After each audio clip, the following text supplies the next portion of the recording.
It's great to be here on the morning of the first snow in Kyiv this year. I think this is an auspicious beginning, and I am very, very pleased to continue in the tradition of U.S. ambassadors coming to speak to the Kyiv International University.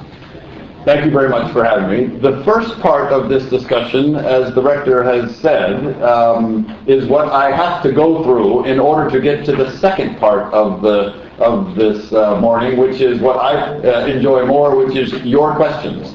So I will make some remarks this morning talking about Ukrainian politics, Ukrainian democracy, something about American democracy, but then I would very much appreciate the opportunity to hear your reactions and to get your questions about anything that I've said or anything else that's on your mind.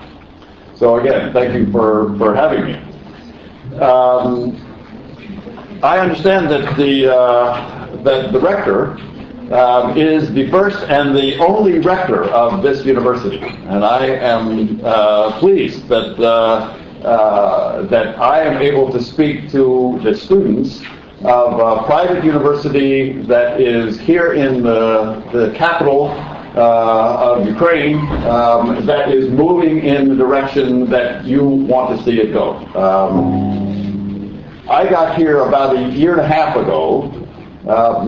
And when I got here a year and a half ago in June, this was June of 2006, you'll recall, I got here after your elections of March 2006, and you were still in the process of putting together a government. You're putting together a coalition.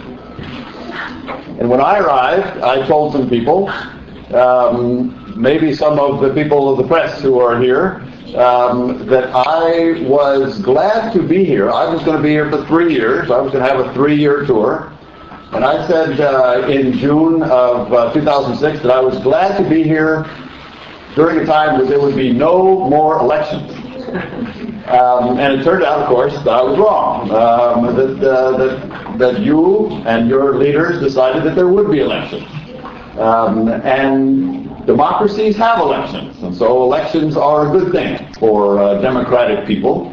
I'm very pleased to have been here to see that election, even though it surprised me. I didn't think I was going to be able to see one.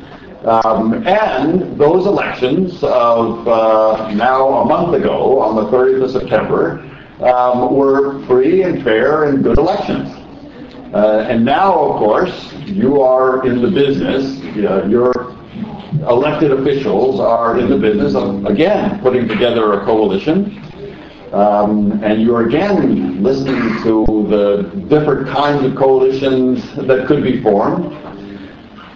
I have said before and will continue to say that the United States government doesn't have a preference on what kind of coalition your elected representatives put together.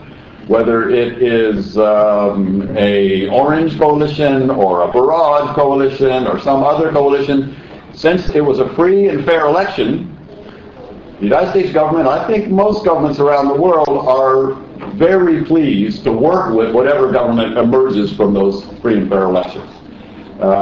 What we do think is it's a good idea to form that government. We think that there are decisions to be made and actions to be taken, governing to be done, that are necessary right now in Ukraine. And I'll come back to this in a little later on. But basically these elections, I think, were good elections of a young democracy.